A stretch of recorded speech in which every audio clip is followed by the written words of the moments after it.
on était obligé de se refaire le résumé de Paris FC, le petit derby des capitales. On va voir ça tout de suite justement. C'était pour la Coupe de France. On a pu assister au derby et c'est justement on va on va justement faire un peu le point aujourd'hui de comment s'est passé le match. Écoutez, c'est parti. On a pris un petit article de l'équipe. Alors, vainqueur du derby de la capitale face au Paris FC, le PSG suit le rythme du RC Lens avant le trophée des champions. Grâce à son succès face au Paris FC 2-1 donc ce dimanche, le PSG a recollé à 1 point du leader de la Ligue 1, le RC Lens.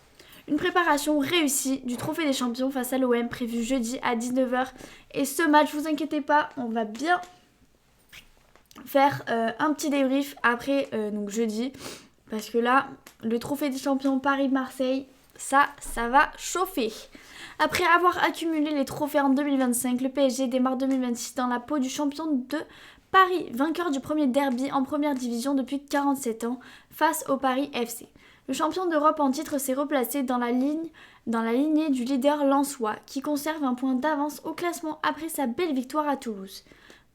Un 12e succès en 17 journées lié à des buts de Désiré Doué et Ousmane Dembélé. S'ils ont mis du temps à régler la mire et longtemps buté sur un PFC ravi d'approcher la pause à 0-0, les joueurs de Luis Enrique ont ouvert le score grâce au très remuant Désiré Doué à la 45e qui a décroché une frappe puissante sous la barre transversale sur un service de Fabian Ruiz, mais une erreur d'Ilya Zabarni, fautif après avoir été devancé à la course par Alimani Gori, a entraîné un pénalty transformé par Willem Goebbels. 1-1 à la 51e minute. Quand même, il y a eu du suspense. Franchement, c'était pas mal ce match. 41. Le PSG a trouvé la faille lors de chacun de ses 41 derniers matchs à domicile en Ligue 1. 106 buts marqués au total, la plus longue série du genre de son histoire dans l'élite. Au XXIe siècle, seul Monaco, 53 en septembre 2015 et avril 2018, et Lille, 44 entre février 2023 et septembre 2025, ont fait mieux dans la compétition. Une égalisation à peine savourée par le PFC, menée à nouveau dans la foulée. Une tentative d'Ousmane Dembélé, déviée par Moustapha Mbow, a permis au Ballon d'Or et les siens de reprendre l'avantage 2-1 à la 53e minute pour ne plus le lâcher. Malgré 2 dangers mineurs créés par Goebbels puis Vincent Marchetti à la 77e, de quoi aborder sereinement le trophée des champions disputé jeudi à 19h au Koweït face à l'OM. Le joueur Doué a retrouvé ses jambes. Homme le plus tranchant et dangereux du PSG jusqu'à son remplacement à la 70e minute par Bradley Barcola, encore trop bouillon.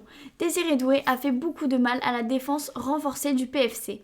Tombé à 2 reprises en 1 minute dans la surface adverse, l'ancien Rennais a pensé bénéficier d'un pénalty pour une faute d'Otavio, finalement justement rejugé en coup franc à la 26e. Pas de quoi le décourager, puisque Doué n'a pas raté son duel avec Kevin Trapp, l'Allemand, n'a rien pu faire sur la frappe sèche du pied droit de l'attaquant de 20 ans. Son 3e but en Ligue 1 cette saison seulement. Notamment en raison de blessures à l'ischio et au mollet qui l'ont ralenti ces derniers mois. Il a d'ailleurs été élu l'homme du match. Franchement, ce match, il était génial. En fait, c'était vraiment le derby des capitales que tout le monde attendait, surtout pour la Coupe de France et nanana. Il était vachement bien. Donc, écoutez, à voir maintenant. Moi, je veux absolument voir Paris-Marseille. Le match, comment va-t-il se dérouler? Comment ça va se passer? C'est vraiment la question que je me pose. Et si c'est la question que vous vous posez aussi, n'hésitez surtout pas à vous abonner car je sortirai justement une vidéo sur ce sujet, sur ce match-là. Et on fera un petit débrief tous ensemble. Bisous!